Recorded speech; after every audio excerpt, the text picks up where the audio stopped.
Hello, मेरा नाम गणेश यादव है और मेरे चैनल का नाम जीटीवी है। तो आइए आज आप सभी को मैं रामायण के एपिसोड 25 से क्या क्या सीख सकते हैं उसके बारे में बताने जा रहा हूं। तो सबसे पहले आप सभी को सीताराम।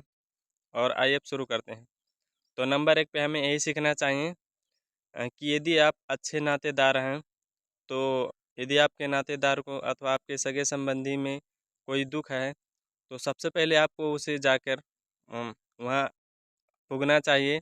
और उसके साथ साथ पुगने के बाद हमें अच्छे सर सल्लाह देना चाहिए। जिस प्रकार भगवान राम जब वनवास गए, तब महाराज जनक ने जब ये बात सुनी, तो उन्होंने जाके उस समय वन में जाके भगवान राम को अच्छी बातें अथवा उन्हें अच्छे तरीके से समझाए। तो उससे हमें यही सीखना चाहिए कि एक अच्छे नातेदार अथवा सगे संबंधी का यही कर्तव्य होता है कि उन्हें जाके अच्छी चीज़ें अथवा उन्हें अच्छे सुझाव सलाह दे। और इसके साथ साथ हमें रामायण के एपिसोड 25 से ये दूसरी बातें क्या सीखनी चाहिए कि एक अच्छे माता पिता का क्या कर्तव्य होता है कि उनके जब पुत्रियाँ ससुराल में जाए तो उन्हें एक अच्छा संस्कार, एक अच्छा विचार और एक अच्छा गुण देना चाहिए। जिस प्रकार माता सीता जब वनवास में गईं, तो उस समय जब महाराज जनक ने उनसे भेंट किए, तो उस समय उन्होंने यही बताया कि आप हमारे कुल की, हमारी इन सारे मर्यादाओं की, हमारे यानी कि सब बातों में आप पारंगत हुई।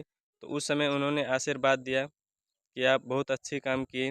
तो उससे हमें यही सीखना चाहिए कि हर एक माता पिता का यही कर्तव्य होता है कि अपने पुत्रियों को ससुराल में जाए, तो उससे पहले उन्हें अच्छे संस्कार, अच्छी चीज़ें, अच्छी बातें बताने चाहिए, जिससे जाके ससुराल में उनका शुभ हो अथवा वो मंगल करे अथवा वो अच्छे से रहे।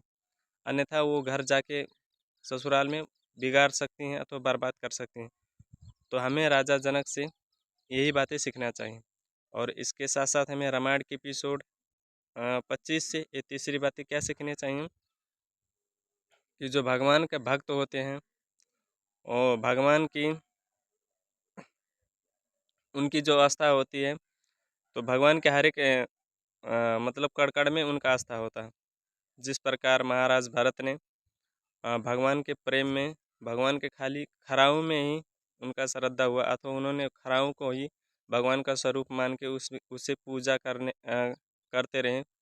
तो उनसे हमें यही सीखना चाहिए कि यदि आप भगवान के प्रति प्रेम करते हैं, भगवान की यदि आप भक्ति करते हैं, तो भगवान की आप मूर्ति हो अथवा कुछ भी हो, उस जिसमें आपकी श्रद्धा हो जाती है, भगवान फिर आपको उसी रूप में आपको दर्शन देते हैं। तो इसीलिए हमें आज तो उस पर नास्तिकता नहीं करना चाहिए। या मूर्ति हो या निराकार रूप हो, किसी भी रूप में हमें भगवान की यदि भक्ति करते हैं, तो उसमें हमें श्रद्धा और विश्वास रखना चाहिए। तभी जाके हमें भगवान उस रूप में मिलेंगे। और इसके साथ साथ हमें रामायण के एपिसोड 25 से ये चौथी बातें क्या सीखनी चाहिए कि जिस प्रकार महाराज भरत ने भाई भाई का प्रेम का सही अर्थ क्या होता है, उन्होंने जब खराऊ भगवान के खराऊ लेके आए, उस समय उन्होंने सिद्ध कर दिया कि भाई भाई का प्रेम एक दूसरे के प्रति बढ़ते रहना चाहिए। और अच्छे भाई का अर्थ यही होता है कि एक दूसरे भाई के प्रति प्रेम की भावना बढ़ाएं और एक दूसरे की सहयोग करें, एक दूसरे की उत्साह बढ़ाएं, उनकी प्रगति के लिए तत्पर रहें। तो यदि वीडियो आपको अच्छा लगे तो लाइक सब्सक्राइब जरूर कीजिएगा। धन्यवाद। सीताराम।